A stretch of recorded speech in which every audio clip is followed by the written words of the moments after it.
ইসলাম বলছে হচ্ছে যখন আপনি কোনো ভালো কাজে নিয়ত করবেন, নিয়ত করার সাথে সাথেই আপনার সৃষ্টিকর্তা আল্লাহ তাআলা আপনাকে রিওয়ার্ডস দেওয়া শুরু করবে। ধরেন হচ্ছে আমাদের ওইদিকে একটা দরজা আছে, একটা জানালা আছে। আপনি নিয়ত করলেন হচ্ছে আমি এই দরজাটা রাখছি এবং এই জানালাটা রাখছি দিনে যেন আমি 5 বার আজান শুনতে পারি। তাহলে এটা তো এমনি আপনাকে রাখতে হইতো না আপনার এই যে বাতাস আলো বাতাস আসার জন্য। কিন্তু আপনি নিয়ত করছেন না আমি এই দরজা এবং জানালা রাখছি যেন 5 বার দিনে আমি মসজিদ থেকে মধুর আজানের ধ্বনি শুনতে পাই।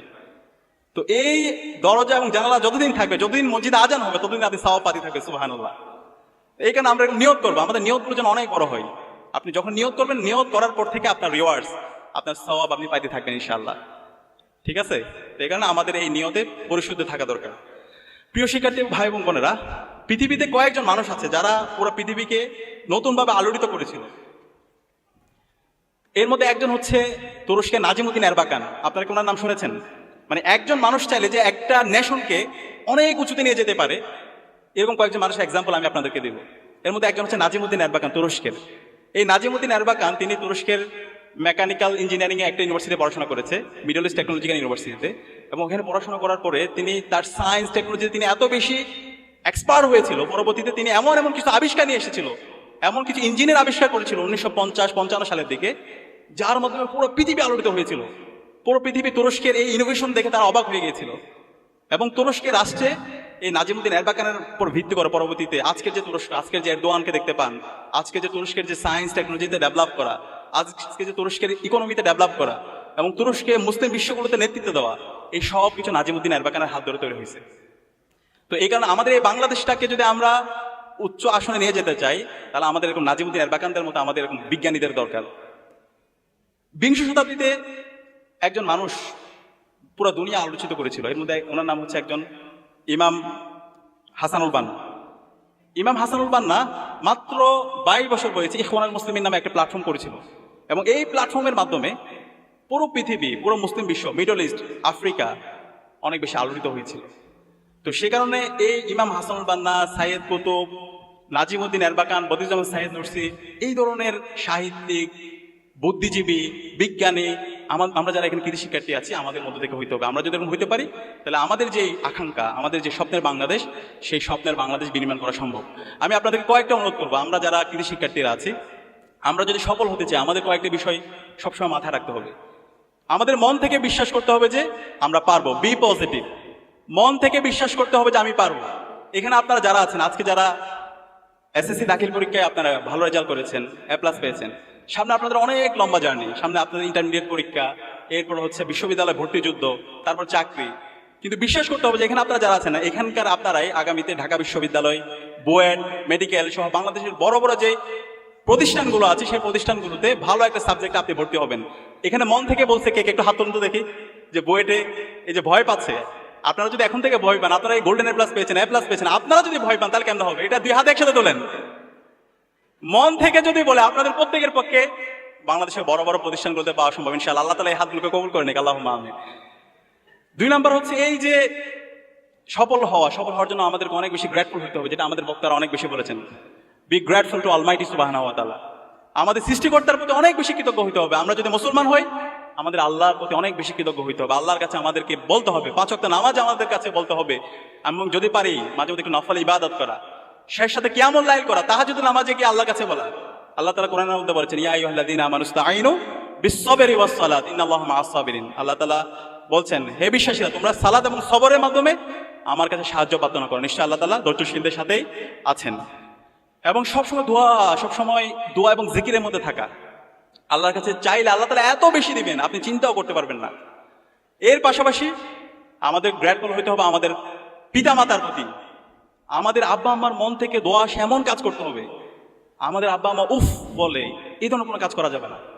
আমরা অনেক ক্ষেত্রে ভুলে যাই আমাদের আব্বা আম্মার স্যাক্রিফাইসের কথা। দেখেন, আমাদের আব্বা আম্মা এত আমাদের পেছনে সময় দেয়, কখনো আমাদের কোনো ধরনের চাওয়া পাওয়া তারা অতৃপ্তি রাখে না। খেয়াল করবেন, আমাদের আব্বা আম্মার কলারগুলো ছিঁড়ে যায়, শার্টের কলার ছিঁড়ে যায়, জুতা ছিঁড়ে যায়, কিন্তু তাদের সেই শার্ট চেঞ্জ করে না, তাদের জুতা পরিবর্তন করে না, তাদের ডিভাইস পরিবর্তন করে না, কিন্তু আপনার আবার কোনো ধরনের অপূর্ণতা তারা রাখে না। তো আব্বা আম্মার মন থেকে দোয়া আসে, সেই ধরনের কাজ করতে হবে। আব্বা আম্মা যদি মন থেকে দোয়া করে, তাহলে এই পৃথিবীতে এমন কেউ নাই আপনাকে দমায় রাখতে পারবে। আমরা কি পারবো? ইনশাআল্লাহ আমাদের আব্বা আমার মন থেকে দোয়া আসে এমন কাজ করার ইনশাআল্লাহ। এবং এর পাশাপাশি আমাদের যারা পাড়া প্রতিবেশী আছে, আমাদের যারা আত্মীয় স্বজন আছে, তাদের মন থেকে দোয়া আসে এমন কাজ করতে হবে, তাদের প্রতি অনেক কৃতজ্ঞ হইতে হবে। আমাদের বন্ধু বান্ধব যদি কেউ একটু অসুস্থ হয়, তাদের একটু খোঁজখবর নিতে হবে। এই ধরনের ছোট ছোট কাজ, সেটা আপনাকে অনেক উঁচুতে নিয়ে যাবে, আল্লাহ তাআলা অনেক মর্যাদা আসীন করবে। এর পাশাপাশি আমাদের কি হতে হবে, কনসিস্টেন্ট, বি কনসিস্টেন্ট। আমরা অনেক ক্ষেত্রে এই যে এখন A+, গোল্ডেন A+ পেয়ে মনে করি যে আমরা অনেক কিছু করে ফেলছি, কিন্তু ভাই এইটা আপনার লাইফের নতুন একটা জার্নি শুরু হচ্ছে। আলহামদুলিল্লাহ একটা সফল হয়েছেন, আরো অনেকগুলো স্টেজ আছে। সেই স্টেজগুলোকে সফল হওয়ার জন্য আপনাদের জীবনের এই কনসিস্টেন্সি থাকতে হবে, পড়াশোনার একটা রুটিন থাকতে হবে। এবং সেই জায়গায় আমি আপনাদেরকে অনুরোধ করবো, এটা আমি সব জায়গায় বলি, ইসলামী ছাত্র শিবিরের অসাধারণ একটা আমরা রিপোর্ট সিস্টেম ডেভেলপ করেছি। ইসলামী ছাত্র শিবিরের রিপোর্টটা দেখছেন কে? একটু হাত তুলুন তো এখানে। আমাদের আপুদের জন্য আছে এবং ভাইদের জন্য তো নিশ্চয়ই আছে। এই রিপোর্ট সিস্টেমটা যদি আপনি রাখতে পারেন, আপনার সেলফ ডেভেলপমেন্ট ইন্ডেক্সটা ক্রমাগত ঊর্ধ্বমুখী হবে। আমাদের এই রিপোর্টটা 24 ঘন্টার হিসাব আপনি রাখতে পারবেন। আপনার রেগুলার কোরআন পড়তে হবে, আপনারা যারা মুসলমান আছে হাদিস পড়তে হবে, যদি অন্য ধর্মাবলম্বী হন আপনার ধর্মের যেই রীতিনীতি আছে সেটা আপনাকে পড়তে হবে। এর পাশাপাশি আপনাকে রেগুলার পড়াশোনা করতে হবে, আপনাকে আমরা যারা মুসলমান আছে 5 ওয়াক্ত নামাজ পড়া, এর পাশাপাশি হচ্ছে কিছু সামাজিক কাজ করা, পত্রপত্রিকা পড়া, শরীর চর্চা করা, এবং সবার শেষে আত্মসমালোচনা। আপনি সারাদিন একটু চিন্তা করা, আমার যে কাজ, সেই কাজগুলো আমি করেছি কিনা, আমার কোনো জায়গায় গ্যাপ হয়েছে কিনা। এবং এই আপনার কাজ ফলো আপ করার জন্য আমাদের অনেক মেন্টর আছে, দায়িত্বশীল আছে, যারা আপনাকে মেন্টরিং করবে, আপনার কাজের ফলো আপ করবে, আপনাকে পরামর্শ দিবে। তো এই রিপোর্টটা আমি আপনাদেরকে সবাইকে রাখার অনুরোধ করবো। আপনার এই লাইফের কনসিস্টেন্সি, আপনার যে সফলতা, সেদিকে যদি আপনি যাইতে চান, অবশ্যই আমাদের এই রিপোর্টটা আপনারা রাখবেন। এবং এই রিপোর্ট আরেকটা অংশ হচ্ছে আপনাকে সাহিত্য অধ্যয়ন করতে হবে। এই সাহিত্য অধ্যয়নের মধ্যেও কি হবে, আপনার নলেজের এক্সপ্লোরেশন হবে, আপনার কম্প্রিহেন্সিভ নলেজ তৈরি হবে। অনেক ক্ষেত্রে যেটা হয়, আমরা আমাদের যে বুকিশ নলেজগুলো আছে, পুঁথিগত জীবে বিদ্যা, সেটা কিন্তু আমাদের নলেজের জন্য সাফিসিয়েন্ট না। তো এই যে আপনাকে ডাইভার্সিফাইড নলেজ, কম্প্রিহেন্সিভ নলেজ, দেশ দুনিয়া সম্পর্কে জানা, সমাজনীতি সম্পর্কে জানা, রাষ্ট্রনীতি সম্পর্কে জানা, অর্থনীতি সম্পর্কে জানা, পুরো দুনিয়া সম্পর্কে জানা, এই জানার জন্য আমাদের অসাধারণ একটা সিলেবাস সিস্টেম আছে, বই আছে।